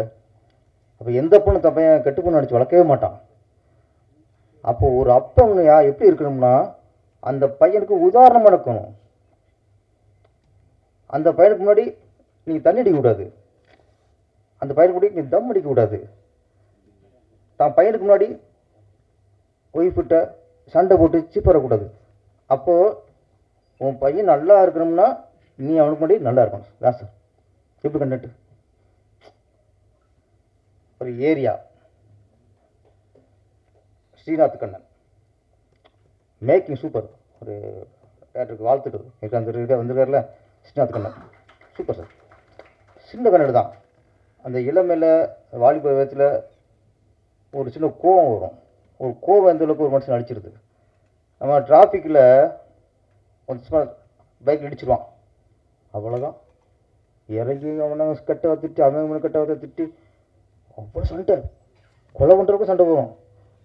அதுக்கப்புறம் அந்த நபர் எவன் சண்டை போட்டோமோ, உயிர் சண்டை போட்டோமோ, அதுக்கப்புறம் இந்த ஜென்மத்தில் அவனை சந்திப்போமான்னு தெரியாது சார். அவன்கிட்ட சண்டை கொடுக்குறேங்க சார். சொத்தை பிடிச்சிருப்பான் சார் பங்காளி, சண்டை போட மாட்டோம். வீட்டை குடியை கெடுத்துருப்பான், அவன்கிட்ட கூட சண்டை போட மாட்டோம். இடிச்சிட்டான ஒருத்தன் பைக்கில், அவன்கிட்ட இறங்கி ஐயோ நாக்கை துருத்திட்டு அது போனாலும் அதுக்கு சந்திக்க மாட்டாங்க. இந்த பிறவியில் அடுத்து சந்திப்போமானே தெரியல, அவன்கிட்டயே உயிர் சண்டை போகிறோம். இந்த கோபம் நம்மளே அழிச்சிடும். ஸ்ரீநாத் கண்ணன் நல்ல ஒரு கண்ணு சொல்லியிருக்க, தேங்க்யூ. அப்புறம் ஊனப்பிச்சை ராஜசேகர் பாஸ்கரன் சூப்பர் சார். நல்ல ஃபீல். 2 விஷயம் சார். ஒரு அவன் தான் ஹீரோ, அவருக்கும் கால் ஊனமாக இருக்குது.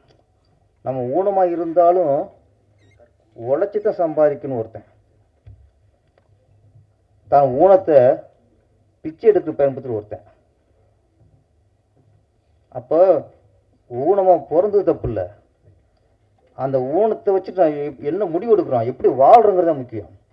அப்போ ஊனங்கிறதே குறையே இல்லை சார். ஆனால் நம்ம குறைய நினச்சா பிச்சை எடுத்துருவோம், அதை குறைய நினைக்கலன்னா தன்மானத்தோடு வாழ்வோம் தானே சார்? கரெக்டாக சொல்லிட்டுனா நீங்கள் ஒன்று நான் ஒன்று நல்லா இருந்துச்சு. அதான் ஊனப்பிச்சை டைட்டில். அவர் நிறைய குரூப், ஏன்னா இதுவே ஒரு பெரிய படம் போடுறதுக்கான ஒரு அஸ்திவாரம் சொல்கிறேன். நான் உங்களை சீக்கிரம் நல்லா டேரக்டர் ஆயிடுவீங்க. என்ன சீக்கிரம் டேரக்டர் ஆகணும், அது வாழ்த்துக்கள். ஆமாம், உங்களை அங்கீகாரம் கொடுத்து உங்களுக்கு பரிசீலிக்க காத்திருக்கிற விசாந்த் அவருக்கும் என்னுடைய வாழ்த்துக்கள். இந்த நேரத்தில் சினிமா கொஞ்சம் ஆரோக்கியமாக வந்துக்கிட்டு இருக்கு. முதல்வருக்கு இன்றைக்கி பிறந்த நாள். அன்னைக்கு ஒரு சின்ன ஒரு வேண்டுகோள் தான். நிறைய விஷயம் நல்ல விஷயம் நடந்துக்கிட்டு இருக்கு. லஞ்சம் இல்லாத ஊழல் இல்லாத ஒரு ஆட்சியை கொண்டு வரணும் முயற்சி பண்ணிகிட்டு இருக்காரு. டாஸ்மாக் சில வருமானங்கள் இடைத்தரகர்களுக்கு போயிருந்த பூரா ஸ்ட்ரெயிட்டாக அரசு கஜானாவுக்கு வரப்போகுது. அதே மாதிரி சில பள்ளிகளில் கரப்ஷன் கொடுத்து ஏங்கி இருந்துச்சு, அதெல்லாம் கொஞ்சம் கட் பண்ணுறாங்க. இது மாதிரி நிறைய நல்ல விஷயம் நடக்குது. அது மாதிரி ஆரோக்கியமான விஷயம், நல்ல விஷயம் எங்கள் சினிமா துறைக்கும் வேண்டும். ஒரு சின்ன தயாரிப்பாளர் படத்தை எடுத்துகிட்டு ரிலீஸ் பண்ணுறதுக்கு போராடிக்கிருக்காங்க. தியேட்டர் கிடைக்க மாட்டேங்குது, 1000 கண்டிஷன்ஸ். இதுக்கு ஒரு வழி சொல்லணும். நீங்கள் இதுக்கு வழி சொல்லணும். ஏன்னா நீங்கள் சினிமா துறை நீங்கள் போயிருக்கீங்க, நீங்கள் பெரிய பட்ஜெட்டும் பண்ணியிருக்கீங்க, சின்ன பட்ஜெட்டும் பண்ணியிருக்கீங்க. ஆரம்ப காலத்தில் இந்த மாதிரி சின்ன சின்ன படங்களை பண்ணி தான் இன்றைக்கி நீங்கள் அப்புறம் 500 கோடி 600 கோடி பட்ஜெட்லாம் நீங்கள் நடிச்சிருக்கீங்க. அப்போ உங்களுக்கு எல்லாமே தெரியும். உங்களுக்காக சொல்கிறேன். சினிமா பற்றி தெரியாத ஆள்கிட்ட சொன்னால் தான் வேலைக்கு சொல்லியிருக்கணும். உங்களுக்கு சின்ன பட்ஜெட்டு, சிறிய தயாரிப்புடைய நிலைமையும் பெரிய தயாரிப்பு நிலைமையும் நல்லா அறிவிங்க. அதனால் இந்த சிறிய தயாரிப்பாளர்கள் ஒரு 2 கோடி 3 கோடி 4 கோடி படம் பண்ணுறவங்களுக்கு படம் ரிலீஸ்க்கு கொஞ்சம் ஏதுவாக அவங்களை ஈஸி பண்ணி விடுங்க. அதுக்கான டிக்கெட்டுகள் இது நம்ம கேட்குறது கேண்டீன் தான். இப்போ கோயிலில் திருமணம் அதுக்கு ஒரு இது போட்டிருக்காங்க சார். அரசு நிர்ணயிக்கிற விலை எம்ஆர்பி ரேட்டு தான் நீங்கள் கோயிலில் வந்து விற்பனை பண்ணணும்னு போட்டிருக்காங்க. நல்ல விஷயம். இதுதான் மக்களுக்கான விஷயம். எம்ஆர்பி ரேட்டு 50 ரூபான்னா 80 ரூபாய்க்கு விற்கிறது அநியாயம் தானே. அது மாதிரி தயவு செய்து நம்ம செய்தித்துறை அமைச்சருக்கும் முதலமைச்சருக்கும் சின்ன வேண்டுகோள், நீங்கள் எப்படி கோயில் பிரசாதத்துக்கும் தின்பண்டங்களுக்கும் எம்ஆர்பி ரேட்டில் தான் நீங்கள் விற்கணும்னு சொல்கிறீங்களோ அதே போல் தியேட்டரில் கேண்டீன்லேயும் எம்ஆர்பி ரேட்டில் தான் விற்கணும். ஏன்னா அதுவும் உங்கள் ஆட்சிக்கு உட்பட்டதான். கோயில் மட்டும் உங்கள் ஆட்சிக்கு உட்பட்டதில்லை. தியேட்டரும் இந்த தமிழக அரசின் ஆட்சிக்கு உட்பட்டதான். அதில் வெளியில் விற்கிற விலை அப்படியே விற்கணும்னு சொல்ல வேணாம். நியாயமாக அங்கே கேண்டீனுங்கிறது அங்கே வாடகை கட்டணும். ஒரு 50 ரூபா பொருட்கள் வெளியே 60 ரூபாய்க்கு விற்றாங்கன்னா 80 ரூபாய்க்கு விற்கலாம். ஆனால் 50 ரூபா பொருளை 250 ரூபாய்க்கு விற்காதீங்க. அது கொள்ளை. அதனால் எப்படி நீங்கள் மற்றதுக்கெல்லாம் நீங்கள் ஒரு நெறிப்படுத்துறீங்களோ உங்கள் சினிமா இதுதான் உங்கள் தாய் வீடு. முதலமைச்சருக்கு சொல்கிறேன், இதுதான் உங்கள் தாய் வீடு. இங்கேயும் கொஞ்சம் கவனம் செலுத்தி இந்த மாதிரி விஷயங்கள்லாம் தடுத்தீங்கனாலே தியேட்டருக்கு மக்கள் வர்றது இன்றைக்கி கூடும். இன்றைக்கி தியேட்டருக்கு போகிறதுக்கு ஒரே பயம், முதல்ல குடும்பத்தோடு போவாங்க. இன்றைக்கி குடும்பத்தோடு போகிறதுக்கு பயப்படுறாங்க.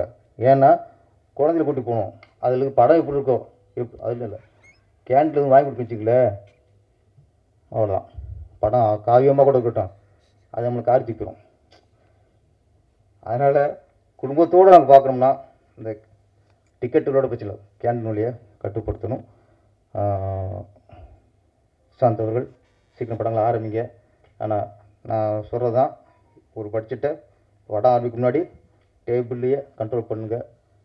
ஒரு பட்ஜெட் மீறிச்சுன்னா ஃபஸ்ட்டு டேரக்டருக்கு கண்டிஷன் போட்டுருங்க. இந்த பட்ஜெட் மீறிச்சுன்னா சம்பளம் நின்றுருங்க. நான் டேரக்டர் தான் சொல்கிறேன் இருந்தாலும். ஏன்னா நான் வந்து 2 கோடின்ட்டு 4 கோடி இழுத்து விட்டு என் சம்பளத்தை கட்டணும்னு அர்த்தம். கூடிச்ச சம்பளம்னா ஆட்டோமேட்டிக்காக பொறுப்பு வந்துடும். அவன் சம்பளம் கிடைக்காது, அப்போ சொன்ன பட்ஜெட்டில் படம் எடுத்து கொடுக்கணும் அப்படின்ட்டு. என்ன நான் சொல்லக்கூடாது, இருந்தாலும் டேரக்டர் நான் சொல்லித்தான் ஆகணும். ஏன்னா நான் இப்போ டேரக்டர் நான் சினிமாக்காரன் பேசிக்கிருக்கேன். நான் சின்ன டேரக்டரை பேச நான் சினிமா பேசியிருப்பேன். சினிமாக்காரனா நீங்கள் சினிமா படம் எடுக்க வந்துருக்கீங்க. நீங்கள் தொடர்ந்து படம் எடுத்தால் தான் நிறைய இயக்குநர்களை நீங்கள் அறிமுகப்படுத்த முடியும். நிறைய சின்ன சின்ன டெக்னீஷியன்கள், சின்ன சின்ன நடிகர்லாம் இந்த உங்களால் வாய்ப்பு பெற்று அவங்களுக்கு வாழ்வாரம் வரும். சுஷாந்த் அவர்களுக்கு மீண்டும் மீண்டும் பிறந்தநாள் வாழ்த்து சொல்லி நல்ல ஆர்பி சவுதி சார் மாதிரி நீங்கள் படம் பண்ணிகிட்டே இருக்கணும். அவர் 90 படம் பண்ணிட்டாரு, நீங்களும் 90 படம் பண்ணி நீங்கள் 100 படம் பண்ணணும்னு வாழ்த்து. நன்றி, வணக்கம். பேரரசன் வந்து ஒரு மிகப்பெரிய பொருளாதார மாநாட்டில் ஒரு மிகப்பெரிய பொருளாதார ஆலோசகர் எப்படி வந்து பேசுவாரோ அப்படி வந்து மிகச்சிறந்த முறையில் பேசிட்டு போயிருக்காரு. அண்ணனுடைய அனுபவங்கள், அந்த அனுபவத்தின் மூலம் நம்மளுக்கு கிடைக்கின்ற பயன். அவர் முழுக்க முழுக்க டிசிப்ளின், ஒழுக்கத்தை பற்றி தான் ரொம்ப பேசியிருக்காரு. கிருஷ்ணன் வந்து இன்றைக்கு பிறந்த நாள். இந்த பிறந்த நாளில் அவர் எந்த அளவுக்கு உச்சம் தொடணும்.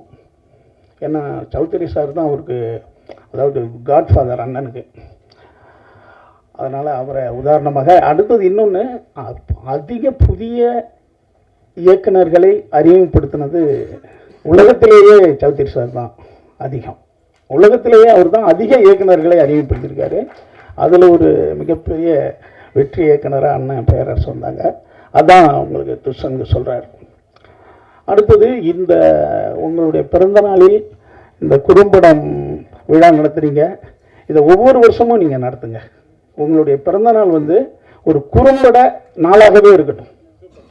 அதை வருஷம் வருஷம் நீங்கள் பண்ணிங்கன்னா அதன் மூலம் இப்போ அண்ணன் வந்து பட்டியலிட்டாங்கல்ல, அந்த மாதிரி நிறைய பேர் வருவாங்க.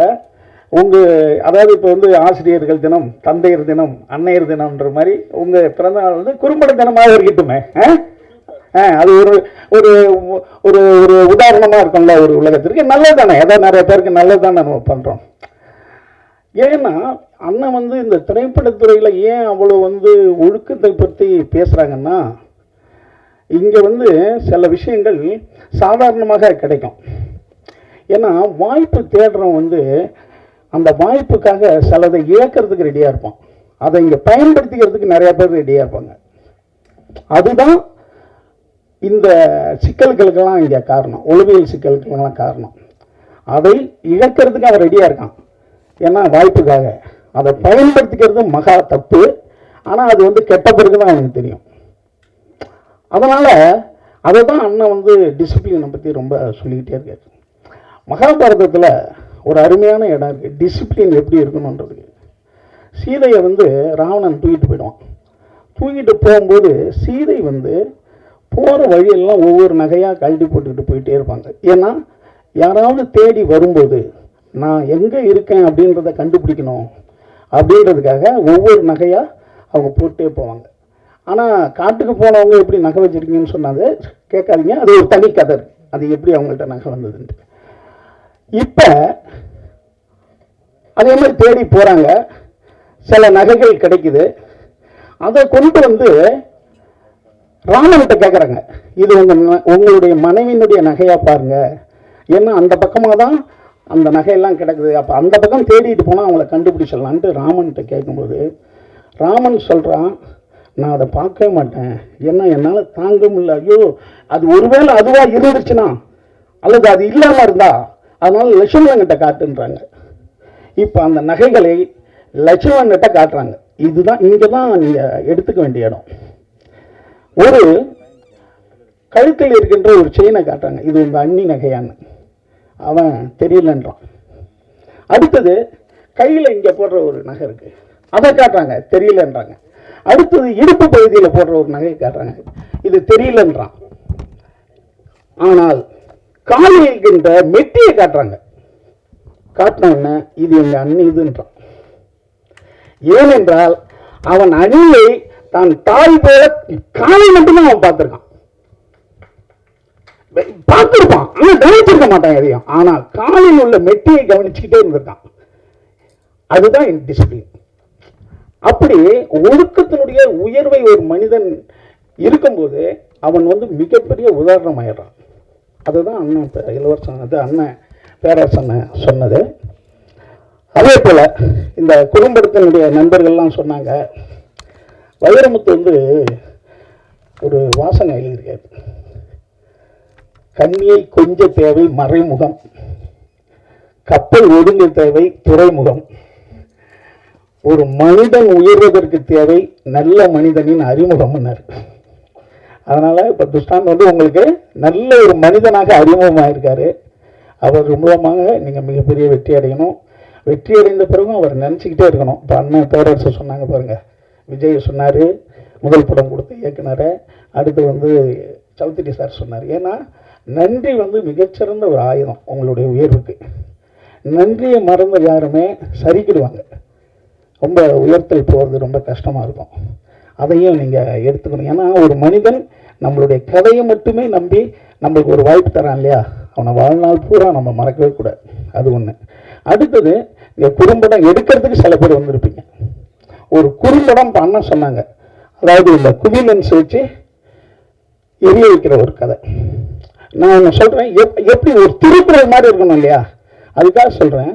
ஒரு பஸ் ஸ்டாண்ட் இருக்கும், பஸ் ஸ்டாண்டில் ஒரு கண்ணு தெரியாதவன் இந்த பஸ் எங்கே போகுது, இந்த பஸ் எங்கே போகுதுன்னு எல்லாத்திட்டையும் விசாரிச்சுட்டே இருக்கான்.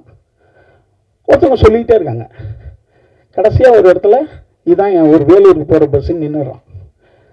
இங்கே வந்தால் வேலூர் பஸ்ஸு, கண்ணு தெரியாதவன். இப்போ இன்னொருத்தவன் கேட்டுக்கிட்டு இருக்கான், இந்த பஸ் எங்கே போகுது, இந்த பஸ் எங்கே போகுதுன்னு. இப்போ இந்த கண்ணு தெரியாதவன் நினைக்கிறான் இன்னொரு கண்ணு தெரியாதவன் பஸ்ஸு விசாரிச்சுட்டு இருக்கான்ட்டு. இப்போ அவங்ககிட்ட கொஞ்சமாக அப்படியே தேடி தேடி போய், சார் உங்களுக்கும் கண்ணு தெரியாதா அப்படின்னு அவங்ககிட்ட கேட்குறான். அப்போ அந்த ரெண்டாவது பஸ்ஸை தேடினால அவன் சொன்னான், எனக்கு கண்ணுலாம் தெரியும், எனக்கு படிக்க தெரியாதன்னா. இதுதான் எண்டு. படிக்க தெரியாது, இவ்வளோதான் கதை முடிஞ்சிருச்சு. படிக்க தெரியாது என்பது கண்ணு தெரியாததுக்கு சமம். இவ்வளோதான் ஒரு குறும்படம். இது குறும்படம் இல்லை, நான் இங்கே படித்தது. அப்போ நறுக்குன்னு இருக்கணும், ரெண்டே கேரக்டர் தான், கதையை சொல்லிட்டு போயிடணும். அப்படி நீங்கள் சிறந்த கதைகளை, இந்த சமூகத்துக்கு தேவையான கதைகளை எடுத்து மிகப்பெரிய அண்ணன் சொன்ன மாதிரி இயக்குனராக வர்றதுக்கு வாழ்த்துக்கள். ஏன்னா திரைப்படத்துறை என்பது அண்ணன் சொன்ன மாதிரி சாதாரண துறை இல்லை, அதாவது கலையினுடைய உச்சம். ஒரு பட்டத்தில் உலக புகழடைந்தவர்கள்லாம் இருக்காங்க. அதனால் இப்படி ஒரு மிகப்பெரிய அபூர்வமான ஒரு துறைக்கு நீங்கள் வந்ததுன்னா நீங்கள் வந்து கொடுத்து வைத்தவர்கள். அதனால் அவசியம் இதை நீங்கள் முழுமையாக பயன்படுத்திங்க. இந்த நிறுவனத்தை நீங்கள் பயன்படுத்துங்க. இதன் மூலமாக மாபெரும் வெற்றியடைய என்னுடைய வாழ்த்துக்கள். இங்கே பேசின தம்பிகள்லாம் ரொம்ப பிரமாதமாக பேசிட்டாங்க.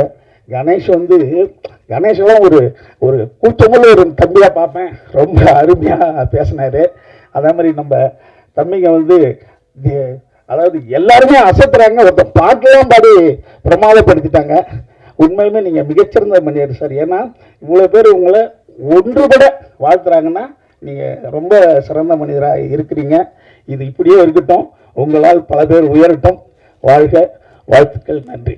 ஆக்சுவலாக வந்து இந்த நிகழ்ச்சிக்கு நான் இது 2வது முறையாக வரேன். இப்போ இது நேற்று இந்த நிகழ்ச்சி நடக்குதுன்னு சொல்லிட்டு துஷாத் நான் வந்து நேற்றே இங்கே வந்துட்டேன். ஆக்சுவலி நேற்று ஒரு ஷார்ட் ஃபிலிம் ஃபங்க்ஷன் நடந்துட்டு இருந்தது. அது யார் என்ன கூப்பிட்டான்னு தெரியாமல் அவங்கள வந்து ஒரு ஷால் போட்டு என்னை மாலை போட்டு வரவேற்று, அது ஹோம்லி என்டர்டைன்மெண்ட் ஒரு கம்பெனி, அவங்க தான் என்னை கூப்பிட்டான்னு நினச்சிட்டு வந்தேன். அப்புறம் இப்போ வீட்டுக்கு கிளம்பும்போது அசோக் மெத்தாவும் தான் நம்ம தீனாவும் சொன்னாங்க, சார் இன்றைக்கி தான் ஃபங்க்ஷன், அதனால் மறுபடியும் இன்னைக்கு இந்த ஃபங்க்ஷன் வந்திருக்கேன். ஏன்னா ஷார்ட் ஃபிலிம் ஃபங்க்ஷனுங்கிறது வந்து ஷார்ட் ஃபிலிம் வந்து ரொம்ப முக்கியமான ஒரு விஷயம் சினிமாவில். நான் டைரக்டரான காரணம் கூட வந்து ஷார்ட் ஃபிலிம் தான். ஃபிலிம் இன்ஸ்டியூட்டில் நான் வந்து டைரக்ஷன் ஸ்டூடெண்ட்டாக இருக்கும்போது எங்களுக்கு வந்து இந்த ஃபைனல் இயரில் ஒரு படம் ஒன்று பண்ணணும். ஒரு 1000 ஃபீட்டுக்குள்ளே ஒரு படம் பண்ணணும். அதை வச்சு தான் எங்களுக்கு பாஸ் ஆஃப் ஃபெயில் அது டிசைட் பண்ணுவாங்க. நான் ஒரு ஃபிலிம் பண்ணியிருந்தேன். அதுக்கு முன்னாடியே நான் வந்து ஃபிலிம் இன்ஸ்டியூட்டில் படிக்கும்போதே மணிவண்ணன் சார்கிட்ட அசிஸ்டண்டாக இருக்கேன். அப்போ விஜயகாந்த் சாரோட பழக்கம். அது 3 இயர்ஸ் முன்னாடியிலேருந்தே ஒர்க் பண்ணியிருக்கேன். While I'm studying and working with Manivannan. அப்போ ஏற்கனவே அவர் போய் சார் கால் ஷீட் வேணும் கேட்கும்போது ஏற்கனவே சொல்லியிருக்கேன். இருந்தாலும் இந்த ஷார்ட் ஃபிலிம் சொன்னால் சரியாக இருக்கும்னு நினைக்கிறேன். அப்போ விஜய் ராவுத்தர் சொன்னார், இன்னொரு 2 இயர்ஸ் கழிச்சு பார்க்கலாம்ப்பா, அண்ணன் கால் ஷீட் இல்லைன்னார். மறுபடியும் 2 இயர்ஸ் கழிச்சு போனேன். சொன்னார், தம்பி அவர் என்னை பார்த்ததே மறந்துட்டார். தம்பி இன்னும் ஒரு 2 வருஷம் அண்ணன் கால் ஷீட் இல்லைன்னு. நான் எனக்கு தெரிஞ்சிச்சு இன்னும் 20 வருஷம் கழிச்சு வந்தாலும் ராவுத்தர் அதே பாட்டை தான் பாடுவார், அண்ணன் கால் ஷீட் 2 வருஷத்துக்கு இல்லைன்னு. அதனால் விட்டேன். நான் விட்டுட்டு அப்புறம் ஃபிலிம் இன்ஸ்டியூட்டில் படிச்சுட்டு அந்த படத்தை கொண்டு வந்து ஒரு நாள் வந்தேன். அப்பவும் அதே சொன்னார். மறுபடியும் 3 வருஷம் கழிச்சு போகும்போது சொன்னார், தம்பி அண்ணன் கால் ஷீட்டு இல்லைப்பான்னார். நான் சொன்னேன், சார் கால் ஷீட் கேட்க வரல, நான் ஃபிலிம் இன்ஸ்டியூட்டில் ஒரு படம் பண்ணியிருந்தேன் சார், ஒரு தடவை நீங்கள் பாருங்கள் அப்படின்னு சொன்னேன். சரி பார்க்கலாம்ப்பா. அவர் கால் ஷீட் இல்லைன்னு சொன்னவொடனே இந்த ரிலாக்ஸ் ஆகிட்டார். ஏன்னா எல்லோரும் ப்ரெஷர் இல்லையா, அவருக்கு யார் கொடுக்குதுங்கிற அந்த முடியாத ஒரு காலகட்டத்தில் கால் ஷீட் வேணான்னு சொன்னோன்னே சந்தோஷப்பட்டார். சரின்னு வந்து என் படத்தை வந்து பார்த்தார். அந்த படத்தை பார்த்துட்டு அடுத்த நாள் காலையில் கூப்பிட்டாரு, தம்பி நான் அண்ணன் வச்சு ஒரு படம் பண்ணுறோம் அப்படின்னு 30ஆவது நாள் ஷூட்டிங் பூஜை போட்டார். 2 வருஷம் கழிச்சு படம் இல்லைன்னு சொன்னவர் படத்தை பார்த்து 30ஆவது நாள் நான் வந்து விஜயகாந்த் சார் வச்சு படம் பூஜை ஸ்டார்ட் பண்ணிட்டேன். அப்போது இந்த ஷார்ட் ஃபிலிமுங்கிறது வந்து என்ன ஒரு முக்கியமான விஷயம்னா, நம்மளோட திறமையை உலகத்துக்கு காமிக்கிறதுக்கு ஒரு சின்ன செலவில் ஒரு படம் பண்ணணும். அப்புறம் ஷார்ட் ஃபிலிம் பண்ணும்போது பண்ணுறவங்க எல்லாருக்கும் வந்து ஒன்று நினைவில் வச்சுக்கணும், ஷார்ட் ஃபிலிமுங்கிறது ஒரு விஷயம் இல்லை. ஒரு திரைப்படம் 3 விஷயமான ஒரு கண்டென்ட் இருக்குது. ஒரு திரைப்படம், ஒரு ஷார்ட் ஃபிலிம், ஒரு ஆட் ஃபிலிம் பண்ணலாம். ஒரு திரைப்படம் பண்ணும்போது நமக்கு வந்து அந்த சீனில் ஒரு கண்டென்ட் இருந்தால் போதும். கண்டென்ட் இல்லாத சீன் இருக்கக்கூடாது. அந்த சீன் வந்து அடுத்த சீனையும் முன்னாடி இருக்க சீனையும் ஜாயின் பண்ணுற ஒன்றா இருக்கணும். ஆனால் ஷார்ட் ஃபிலிம் பண்ணும்போது என்னென்னா எவ்வரி ஷார்ட்டில் ஒரு கதை இருக்கணும். அப்போ தான் அந்த ஷார்ட் ஃபிலிம் நல்லாயிருக்கும். அப்போது அதை விட ரொம்ப சுருக்கமாக வந்துடும். நீங்கள் ஆட் ஃபிலிம் பண்ணீங்கன்னு வச்சிங்க, எவ்வரி ஃப்ரேமில் வந்து ஒரு ஸ்டோரி இருக்கணும். அப்போ எவ்வரி ஃப்ரேமை நீங்கள், ஏன்னா அது 10 செகண்ட்ஸில் நீங்கள் வந்து அந்த கதையை சொல்லணும். 10 செகண்ட்ஸ்க்குள்ளே ஒரு கதையை சொல்லணும். அப்போ எவ்வரி ஃப்ரேம் வந்து ஒரு முக்கியம். அதுபோல் ஷார்ட் ஃபிலிம் பண்ணும்போது என்னென்னா எவ்வரி ஷார்ட் வந்து முக்கியம். ஏதோ படம் பண்ணோம் அப்படின்னு இருக்கக்கூடாது. அப்போது ஒரு ஃபிலிம் பண்ணுறது ஈஸி, ஆனால் ஷார்ட் ஃபிலிம் பண்ணுறது ரொம்ப கஷ்டம். அந்த ஃபிலிமுக்கு உண்டான நான் பண்ண படமே ஒரு திரைப்படமாக பண்ண வேண்டியது படத்தை தான் நான் வந்து ஒரு ஷார்ட் ஃபிலிமாக பண்ணேன். அப்போ எதையெல்லாம் சுருக்கி ஏற்படுத்தி கொடுத்தேன். அதில் யாராவது சரியாக பண்ணியிருந்தாங்கன்னா அது நிச்சயமாக அது வந்து ஒரு ஐடென்டி கார்டு, இல்லை வந்து ஒரு விசிட்டிங் கார்டு மாதிரி வச்சுக்கலாம். நம்ம யாரும் காமிக்கிறதுக்கு ஒரு விசிட்டிங் கார்டாக பயன்படுத்தலாம். அது மாதிரி தான் இந்த நிகழ்ச்சியை வந்து நான் கலந்துக்கணும்னு விருப்பப்பட்ட காரணமே, யாரோ ஒரு 10 பேர் வந்து ஒரு படம் பண்ணி அவங்களுக்கு ஒரு விலாசம் கிடைக்கிறதுக்கு. வாழ்க்கை செல்வமணிங்கிற வந்து ஒரு 30 வருஷத்துக்கு முன்னாடி யாருன்னு தெரியாது. ஆனால் ஒரு ஷார்ட் ஃபிலிம் பண்ணி அதை வந்து இன்னொருத்தர் காமிச்சு ஒரு வாய்ப்பு வரும்போது இன்றைக்கி என்னோட முகவரியாக அந்த படம் மாதிரி இருக்குது. அப்போ அது மாதிரி இருக்கிற ஒரு 10 இளைஞர்களுக்கு அது ஒரு வாழ்க்கையாக இருக்குங்கிறதுக்காக தான் இது நிகழ்ச்சியில் கலந்துக்கிட்டு விரும்பப்பட்டது. அதனால தான் நேற்று கூட வந்து அந்த நிகழ்ச்சியில் வந்து நான் பரவாயில்ல எனக்கு தெரியலனா கூட வந்து வாழ்த்திட்டு போனேன். இன்றைக்கி நல்ல வேலையாக இன்றைக்கி இந்த துஷாந்த் அவரோட பர்த்டேவும் சேர்த்து வந்திருக்கு. அவர் பிறந்த நாள் வந்து அவர் 100 ஆண்டுகளுக்கு கடந்து நல்ல சிறப்பாக வாழணும். அவர் எடுத்திருக்க முயற்சிகள் அனைத்தும் வெற்றி பெறணும். இதில் ஏறக்குறைய ஒரு 100 திரைப்படங்கள் வந்து 100 ஷார்ட் ஃபிலிம் கலந்துக்கிட்டுன்னு சொன்னாங்க. இந்த 100 ஷார்ட் ஃபிலிம்லேருந்து ஒரு 3 தேர்ந்தெடுத்து அவங்களுக்கு பரிசும் கொடுக்குறாங்க. அதில் சிறந்த படம் பண்ணவங்களுக்கு வாய்ப்பு கொடுக்கறதுக்கான ஒரு வாய்ப்பையும் உருவாக்கியிருக்காருன்னு சொன்னாங்க. அந்த வகையில் கலந்துக்கிட்டவங்களுக்கும் வாழ்த்த வந்தவங்களுக்கும் அதுக்கு மூல காரணமாக இருக்கிற துஷாந்துக்கும் திரைப்பட இயக்குனர் சங்கத்தின் சார்பில் என்னுடைய வாழ்த்துக்களை தெரிவிச்சுக்கிறேன். வாழ்த்துக்கள், நன்றி, வணக்கம். அரிகேஸ்வரம் சார்னாலும் இன்றைக்கி வர வேண்டிய ஃபங்க்ஷனுக்கு நேற்று வந்துட்டு போனார். எனக்கு என்னென்னா ஒரு ஃபோன் வந்தது, எடுத்து பார்த்தா தமிழ்குமரன் சார். எங்கே இருக்கீங்க அப்படின்னாரு. வீட்டில் தான் இருக்கீங்க அப்படின்னேன். உங்கள் ஏரியா பக்கம் தான் வர்றேன் அப்படின்னாரு. எங்கே வர்றீங்க அப்படின்னு. இந்த மாதிரி பிரசாத் ஸ்டுடியோவில் ஒரு ஷார்ட் ஃபிலிம் ஃபங்க்ஷன் இருக்குது அப்படின்னாரு. சரி போயிட்டு வாங்க, மீட் பண்ணுவோம் அப்படின்னேன். திருப்பி ஃபோன் வந்து நீங்களும் வர்றீங்களா அப்படின்னாரு. நான் எதுக்கு வரணும், யாரும் கூப்பிடலும் இல்லை. இப்போ திடீர்னு நான் எப்படி வர்றது என்னன்னே தெரியாது அப்படின்னேன். இல்லை வாங்க நம்ம நண்பருடைய ஃபங்க்ஷன் தான் அப்படின்னு சொல்லிட்டு டக்குன்னு பார்த்தா ஃபாரின் கால் ஒரு லண்டன்லேருந்து ஒரு கால் வருது. எடுத்து பார்த்தா இங்கே இருந்துக்கிட்டே இவர் லண்டன் காலில் இருந்து சார் பேசியிருக்காரு. சார் இந்த மாதிரி ஃபங்க்ஷன் இருக்குது வர்றீங்களா? வாங்க சார். வர்றீங்களாட கேட்கல, வாங்க சார் அப்படின்னாரு. வாழ்க்கையில் சார் இப்படி ஒரு அரை மணி நேரத்துக்கு முன்னால் ஃப்ரெண்ட் ஆகி அரை மணி நேரத்துக்கு அப்புறம் வேகமாக குளிச்சுட்டு ஃபஸ்ட்டு டைமாக ஓடி வர்ற ஒரே ஃபங்க்ஷனு இந்த ஃபங்க்ஷனுக்கு தான் சார். அது என்னென்னா தமிழ்குமரன் சார் மேல் உள்ள அந்த நட்பும் உங்களுடைய அந்த நல்ல நோக்கத்துக்காகவும் தான். இங்கே வந்ததுக்கப்புறம் தான் செல்வமணி என்ன ஏண்டா வர்றதே லேட்டு அப்படின்னுக்கிட்டு இருக்காரு. அண்ணன் லேட் இல்லைன்னா அரை மணி நேரத்துக்கு முன்னாடி தானே சொன்னாங்க குளிச்சுட்டு ஓடி வர்றோம் அப்படின்னா. தீனா சார் சொன்னார் இது என்ன ஃபங்க்ஷன் சார் அப்படின்னாரு. ஓ என்ன ஃபங்க்ஷனே தெரியாதா அப்படிங்கும்போது அவங்கள்ட்ட கேட்குறாங்க. சார் ஒரு 100 ஷார்ட் ஃபிலிமு அதில் வந்து செலக்ட் பண்ணி 3 அப்படின்னா அதில் அவங்க வேற ஒரு ஷார்ட் ஃபிலிமை பற்றி நீங்கள் பேசுங்க அப்படின்னாங்க.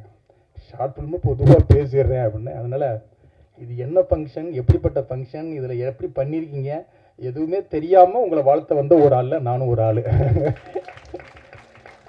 அண்ணா செல்வமணி என்ன சொன்னது மாதிரி ஷார்ட் ஃபிலிம் படம் பண்ணுறது ரொம்ப ஈஸி.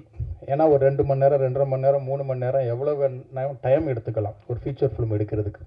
ஆனால் அந்த ஷார்ட் ஃபிலிம் வந்து அதுவும் காம்படிஷனில் வந்து 10 நிமிஷம் 12 நிமிஷம் 15 நிமிஷம் அப்படின்னு ஒரு டைம் சொல்லுவாங்க. அதுக்குள்ளே நம்ம நினச்ச கண்டென்ட்டை நம்ம சொல்ல வேண்டிய விஷயத்த சொல்கிறது வந்து ரொம்ப கஷ்டம். நான் வந்து நிறைய ஷார்ட் ஃபிலிம் காம்படிஷனுக்கு வந்து என்னை ஜூரியாவோ ஏதோ கெஸ்ட்டாவோ கூப்பிடுவாங்க. அப்போ வந்து ரொம்ப ஆச்சரியமாக இருக்கும். ஒரு 10 நிமிஷத்துக்குள்ள ஒரு ஃபீச்சர் ஃபிலிமில் சொல்ல வேண்டியதை ஒரு 10 நிமிஷத்துக்குள்ள சொல்லிடுவாங்க. ஒரு 15 நிமிஷத்துக்குள்ள சொல்ல வேண்டிய விஷயத்தை அழகாக சொல்லிடுவாங்க. அப்படி இன்றைக்கி வந்து ஷார்ட் ஃபிலிம் அப்படிங்கிறது வந்து ஒரு அழகாக ஈஸியாக ஓப்பன் ஆகிருக்கு. ஆனால் ஆச்சரியமாக இருக்குங்கன்னா நீங்கள் 30 வருஷத்துக்கு முன்னாலேயே ஒரு ஷார்ட் ஃபிலிம் பண்ணி நீங்கள் படம் பண்ண வந்திருக்கீங்க அப்படின்னா இவங்களுக்கு எல்லாத்துக்கும் முதல் முன்னோடி நீங்கள் தானே. நான் இப்போ தான் ஒரு 10 வருஷமாக ஷார்ட் ஃபிலிம் பண்ணி படம் பண்ணிக்கிட்டு இருக்காங்கன்னு நினச்சி 30 வருஷத்துக்கு முன்னாலும் நினச்சி கூட பார்க்கல. இப்படி ஒரு ஷார்ட் ஃபிலிம்ங்கிற ஐடியாவை கூட அவ்வளோ அட்வான்ஸாக யோசிச்சிருக்கீங்க.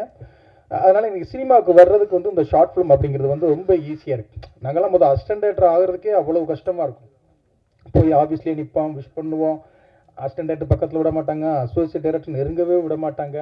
ஆனால் வந்து வாசல்லையே நிற்போம் ஆஃபீஸில். ஆனால் இன்றைக்கி உள்ள ஜெனரேஷனுக்கு வந்து அது ரொம்ப ஈஸியாக ஒரு ஷார்ட் ஃபிலிம் பண்ணுறாங்க, ஒரு சிடியவோ ஒரு பென்ட்ரைவோ கொண்டாந்து கொடுக்குறாங்க. அதை பார்த்துட்டு அசிஸ்டன்ட் டைரக்டர் வாய்ப்பு இல்லை, பட வாய்ப்பே ஈஸியாக கிடச்சிருது. அப்போ அது வந்து ரொம்ப அந்த இது வந்து ரொம்ப ஈஸியாக இதுவாகுது. அப்படி ஒரு உங்களுக்கு வாய்ப்பு வந்து நல்ல வாய்ப்பு கிடச்சிருக்கு இந்த சினிமாவில். அதுலேயும் துஷாந்த் மாதிரி இந்த ஒரு ஃபங்க்ஷனில், அதுவும் அவருடைய பிறந்த நாளில் இப்படி ஒரு ஃபங்க்ஷன் வச்சு இதில் கலந்துக்கிட்ட வெற்றி பெற்ற 3 பேர் 5 பேர் அப்படிலாம் கிடையாது. இப்படி ஒரு விழாவில் இப்படி ஒரு இதில் கலந்துக்கிற அத்தனை பேருக்குமே என்னுடைய வாழ்த்துக்கள். வின் பண்ணுறவங்க மட்டும் கிடையாது. ஏன்னா எப்போவுமே வந்து அவங்களுக்கு ஜூரிக்கு பிடிச்சதை சூஸ் பண்ணுவாங்க. ஜூரி ஓகே பண்ணுறது எல்லாமே வந்து நல்ல ஃபிலிம் அப்படின்னு சொல்ல முடியாது. செலக்ட் ஆகாத ஃபிலிம் வந்து ஐயோ நம்ம வந்து சரியாக பண்ணலங்கிற ஒரு விஷயமும் கிடையாது. அவங்க டேஸ்ட்டுக்கு அதை அவங்க ஓகே பண்ணுறாங்க. இதை இன்னொரு விழாவுக்கு எடுத்துக்கிட்டு போனீங்கன்னா அங்கே ஜூரியாக இருக்கிறவங்க இன்னும் வேறு ஒரு 3 ஃபிலிமை ஷூட் பண்ணுவாங்க. அதனால் இந்த மாதிரி இதில் கலந்துக்கிறதே ஒரு பெரிய வெற்றி தான். இங்கே கலந்துக்கிட்ட அத்தனை பேருக்கும் என்னுடைய வாழ்த்துக்கள். நன்றி, தேங்க்யூ. வணக்கம். சுசாந்த் அவர்களுக்கு இனிய பிறந்தநாள் வாழ்த்துக்கள். மேலும் இந்த மாதிரி முயற்சிக்கு அவருக்கு பாராட்டுகளும் தெரிவிச்சுக்கிறோம். அதே மாதிரி மேடையில் உள்ள பெப்சியின் தலைவர் எங்கள் ஆருயிர் அண்ணன் செல்வமணி அண்ணன், பேரரசு sir, Pandaraj sir, Dheena sir மற்றும் சுப்பிரமணிய சிவா சார் அனைவருக்கும் நன்றி தெரிவிச்சுக்கிறேன். கண்டிப்பாக இது அண்ணன் சொன்ன மாதிரி எந்த ஃபங்க்ஷனே தெரில அப்படின்னு சொல்லி எங்கள் செல்வமணி அண்ணன் எங்கே கூப்பிட்டாலும் நம்ம சினிமா சம்மந்தப்பட்டது யாருக்கு எந்த பிரச்சனைனாலும் முதல்ல வந்து நிற்பார். அதே மாதிரி தான் நாங்களும் யார் என்ன சினிமாவுக்கு இப்போ நாங்கள் தயாரிப்பாளர் சங்கமும் பெப்சியும் சேர்ந்து நிறைய நல்ல திட்டங்கள் நிறைய செய்யணும்னு நினைக்கிறோம். அந்த மாதிரி தான் இப்போ வரிசையாக இப்போ மீட்டிங்லாம் டெய்லி நடந்துக்கிட்டு இருக்கு நம்ம தயாரிப்பாளர் சங்கத்தில். இது கண்டிப்பாக இந்த 3 ஆண்டில் நாங்கள் நிறைய திட்டங்கள்லாம் வச்சுருக்கோம். அதே மாதிரி இந்த ஷார்ட் ஃபிலிம்ன்றது ரொம்ப முக்கியமானது. சினிமாவுக்கு நிறைய புது புது இயக்குநர்கள், ஒளிப்பதிவாளர்கள், மியூசிக் நிறைய உருவாகுவாங்க. அந்த முயற்சிக்கு துஷாந்த் அவர்களுக்கு நான் வாழ்த்துக்கள் தெரிவிச்சுக்கிறேன். இந்த மாதிரி நிறைய இது நடக்கணும். கண்டிப்பாக பாண்டராஜ் சார் சொன்ன மாதிரி இதில் வெற்றி பெற்றவங்களுக்கு மீறி கலந்துக்கிட்டவங்களுக்கு ஒரு புது முயற்சியாக இருக்கும். இந்த மாதிரி நிறையா நடக்கணும். அதே மாதிரி இந்த ஒரு வருகின்ற 3 ஆண்டில் திரைப்படத்தை கண்டிப்பாக நல்ல பல திட்டங்களை செய்யணும்னு நாங்கள் பெப்சி செல்வமணியெல்லாம் சேர்ந்து நிறையா திட்டங்களை வச்சுருக்கோம். கண்டிப்பாக ஒரு சிறப்பான ஆண்டாக அமையும். மீண்டும் ஒரு முறை துஷாந்த் அவர்களுக்கு வாழ்த்துக்களை சொல்லி நன்றி. தலைமையேற்று நடந்து கொண்டிருக்கும் 25,000 தொழிலாளர்களின் முதுகெலும்பாக இருந்து கொண்டிருக்கும் எங்கள் மரியாதைக்குரிய அண்ணன் ஆர்.கே. செல்வமணி அவர்கள், அப்புறம் எங்களுடைய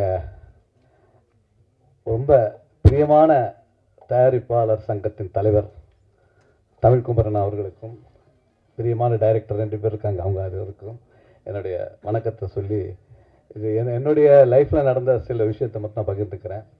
இந்த ஷார்ட் ஃபிலிம் தான் எனக்கு முதல்ல எனக்கு வாய்ப்பு கொடுத்தது. அந்த ஷார்ட் ஃபிலிம் என்னென்னா, வெம்பிளி அரினாவில் லண்டனில் போய் நான் வந்து அந்த அவார்டு வாங்கினேன். அந்த அரினா. ஸோ லண்டன்லேருந்து வந்திருக்கும் துஷாந்த் அவர்களுக்கு என்னுடைய வாழ்த்துக்களை தெரிவிச்சுக்கிறேன். நிறைய ஷார்ட் ஃபிலிம் பண்ணுங்கள். என்ன வந்து ஷார்ட் ஃபிலிமில் கொண்டு வந்து விக்ரம் சாரும் ராதிகா மேடம் நடித்த சிறகுகள் என்ற Sun TV production short film அதில் நான் ஃபஸ்ட்டு அறிமுகமானேன். அந்த பாடலை கேட்டு தான் கண்ணின் மணி கதை கேளம்மா தரி ஒரு சித்தி என்ற ஒரு சீரியலுக்காக நான் ஒரு பாடல் பண்ணேன். அதுக்கப்புறம் ஒரு 4 வருஷத்துக்கு அப்புறம் தான் எனக்கு திரைப்பட வாய்ப்பே கிடைச்சிது. ஸோ இந்த ஷார்ட் ஃபிலிம், சீரியல் இதுதான் என்னுடைய லைஃப்பில் வந்து ஒரு முதுகெலும்பாக இருந்துச்சு. ஸோ இந்த மாதிரி நிறைய எனக்கு அந்த காலத்தில் நிறைய வாய்ப்பு கிடைச்சிது. எப்படி செல்வமணி அண்ணா சொன்ன மாதிரி எனக்கு நிறைய வாய்ப்புகள் கிடைச்சிது. இந்த சித்தி சீரியல் மூலமாக, டெலிஃபிலிம், அப்புறம் மனோபாலா நடித்த டெலிஃபிலிம் அன்னை என்ற ஒரு இது. அப்புறம் தான் வந்து 4 வருஷத்துக்கு அப்புறம் மிடில் கிளாஸ் மாதவன் என்ற முதல் திரைப்படத்துக்கு நான் இசையமைச்சேன். ஸோ எல்லாருக்கும் வந்து இந்த ஷார்ட் ஃபிலிம்ன்றது ஒரு பட்ஜெட்டில் அவங்க மனசுக்குள்ள இருக்கிற கற்பனையை வெளிப்படுத்தக்கூடிய ஒரு அழகான சந்தர்ப்பம். இதுக்கு நிறைய பேர் வாய்ப்பு தரீங்க. உங்களுக்கு என்னோட வாழ்த்துக்கள் தெரிவிச்சுக்கிறேன். நன்றி, வணக்கம்.